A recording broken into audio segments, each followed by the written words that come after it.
Hey everybody, Chuck Barone. Monday, May the 16th, 2023, a new week of crazy starting up. I got to tell you guys, fascinating times we're living in right now. We're living history. A great time to be alive, honestly. Lots of opportunity right now. Lots of opportunity going to come after this big storm. Really, imagine, we're going to experience this inflation thing first time in 40 years, and on it goes with the zany. Anyway, before we get the show rolling, though, I just want to welcome everybody. Thank you guys for your support, watching the videos, and all you do. We love you guys. We appreciate you. Okay, so let's look at these markets today. Not much happening.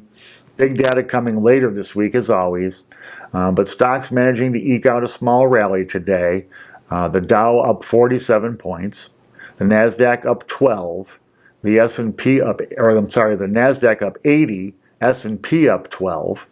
Not really much of a rally, but a positive day for Wall Street. I guess the big spin on stocks today was the Republicans and the Democrats getting together to solve this debt ceiling thing. This is a big tempest in a teapot. I don't think there's even as dumb-ass, lame as our politicians in Washington are, even as bought and paid for as they all are, they don't want to default on our debt. They're going to get this problem fixed one way or the other, and we'll see if it comes with big cuts like the Republicans want or not. But they're not going to they're not going to default. They're just not going to. You got to remember, guys, everything in our country is geared toward benefiting the wealthy, right? So does it benefit the wealthy if we default? Not even a very tiny little small amount. So therefore, that means it won't happen. Okay, stocks up. Bonds mixed today. The 10-year up just 4 basis points, 3.50 on the 10-year. The 2-year basically unchanged at 3.99%.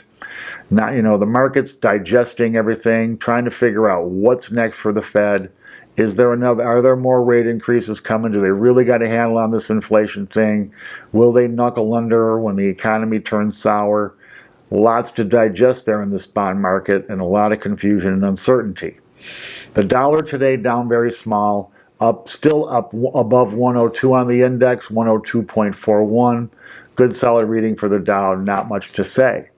Metals today up small in the face of the strong dollar, with gold gaining $5.20 at $2,015 per ounce.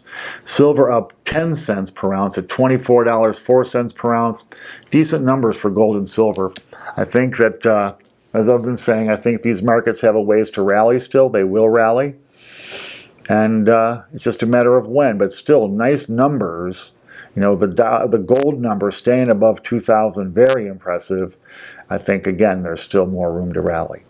Oil today up small, up $1.10 per barrel, $71.14, right in that trough we've been talking about. We'll see which way it breaks out if it does, but for now, just sitting where it feels comfortable right now. Bitcoin today up $532, 27,406. A nice little rally for Bitcoin. Was dipping back down to 26. Looked like it could be having some trouble. Still got some legs there. 27,406. Okay, like we do every Monday, we're going to go through what we're going to get this week. It's every week we get data that moves these markets. So let's talk about the important stuff. Okay, today, well, I have not seen the report yet, but we'll get some manufacturing data. Show us how manufacturing is going in this country. Right now, it's not looking good, and the numbers are expected to be down. We'll see if they actually go down. Tomorrow, we'll get business inventory numbers. Inventory is expected to be higher. We'll get capacity utilization numbers. That number is expected to be lower. We'll get industrial production, which is surprisingly expected to be higher. Retail sales expected to be up, but that's from a pretty big down number last month. Remember, shockingly, retail sales dropping at a 10% annual rate last month. We'll see how it looks this month. We'll also get, on Wednesday, now we start to get to the real estate stuff. We'll get building permit numbers, which are expected to be up. Housing starts, which are expected to be down, go figure. Mortgage bankers index, which is all expected to be up. On Thursday, now this is the big day this week, guys. We'll get existing home sales, which is expected to be down. But the big news, the following three. We're supposed to get jobless claims. Jobless claims this week are expected to come in at 255K. That's down from the 264 we got last week. We'll see. I think we might get a surprise to the upside for jobless claims this week. We'll also get leading indicators, which is a really important indicator for where the economy is heading, which is expected to be down. We'll also get the Philly Fed survey, which is also an indicator about the economy. That's also expected to be down. So we'll see how the market reacts to this data. I think if the data comes in as it reported, the market will kind of stay the way it's been, just blah. If there's any surprises to the upside or the downside, that'll trigger market action one way or the other. Okay, so let's get into news today. Interesting stuff. Not a lot of real solid news, but interesting stuff I wanted to share with you guys. I was reading a survey. Susie Orman, a very well-known populist person who does, basic economic stuff, kind of like I do, talks basics, finance, how to get started, start building wealth, and then you can continue to build wealth and how to manage wealth once you have it. Her company, big company, runs a survey, and this survey shows that 67% of Americans could not handle a $400 emergency without borrowing money. 54% of the people surveyed said their savings has declined this year. And now I looked to see, does that mean their existing savings or the amount of money they're saving? I'm guessing both, right? Can you imagine, guys? Almost 70% of the population is basically broke, man. Broke. Couldn't handle a $400 car repair without borrowing money. Couldn't handle their kid getting a toothache without borrowing money. This is really frightening stuff, because sooner or later this economy is going to turn down, and these people, man, you cannot get more screwed than they're going to be. So imagine living on credit. It shows the master plan is working, because these people, almost 70%, have to be then what I call debt slaves, where they work, they don't ever get any extra money from their labors. They basically work to make payments, rent or house payment, car payments, insurance, cell phone, groceries, on and on the list of payments goes that people have. And when you don't, and that's all you get to do is make those payments, now you're a slave to those payments, where your life ceases. You don't get choices to make anymore. You just get to be making payments. 67%. Also interesting today, industrial investors, the big shots, pulling back from real estate like crazy. Most of the big companies, net sellers of real estate.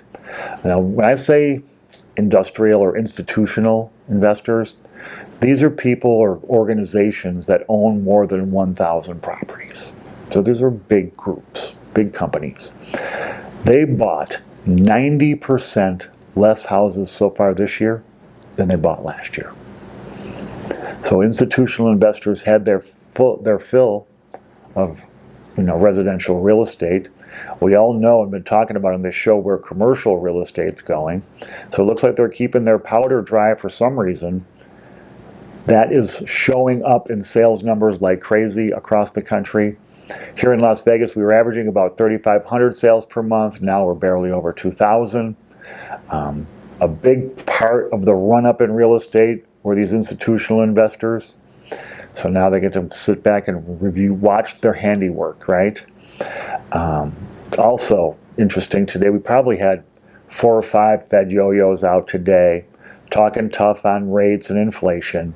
Inflation still hasn't been handled, talking very hawkishly about keeping rates higher, especially. That seems to be the consensus. They're trying to get to the market and the people, us, the people, that rates are not coming down do not plan on a rate cut this year. That seems to be the message that we've been all universally saying.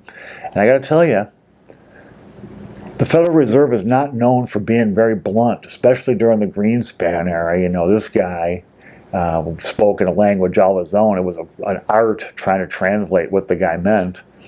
This Powell Fed's been a little different. You know, they've been pretty much telling you what they're going to do, and then have been actually sticking to what they said they're going to do. You know, so far they haven't misled us once, so I think that, you know, these guys are out there trying to make the market understand that the inflation fight is number one for the Fed. And until they show me different, I got to take them at their word. They have not been misleading us at all so far. So we'll see where it goes. And they're going to have some tougher choices to make. You know, when inflation's at 9%, it's pretty easy to raise rates, right? When you got rates, you know, inflation at 4.5% or wherever, and you're looking at a pretty serious recession that could really damage the economy. You're moving into an election year, and nobody likes recessions in election years. It's going to be fascinating to see how they react to all of this stuff, right? Now remember, guys, the lessons we've been teaching you guys here. And I'm not going to harp to you today about saving money or, you know, getting out of debt. But I want you guys to understand the rationale for the way I think. See, I'm not distracted by Washington and our political people. I don't pay attention to them because I understand what they are. They are basically pretty faces, high-paid mouthpieces for the real power in this country, the money, corporate money, private money, real billions and billions and billions of dollars. That's the real power in this country. The politicians are just their tool to exercise that power. Remember that, guys. Red team, blue team, right, left, all that, throw all that bullshit out. It is there to distract you, to take your eye off the ball, to take you off of what's really going on in the world. Like, now, I'm not saying that the stuff they're going back and forth on isn't important. It is. But it's not as important in the real scheme of your life as this economic stuff is. As what they're doing with literally taking all the money for themselves and leaving crumbs for us.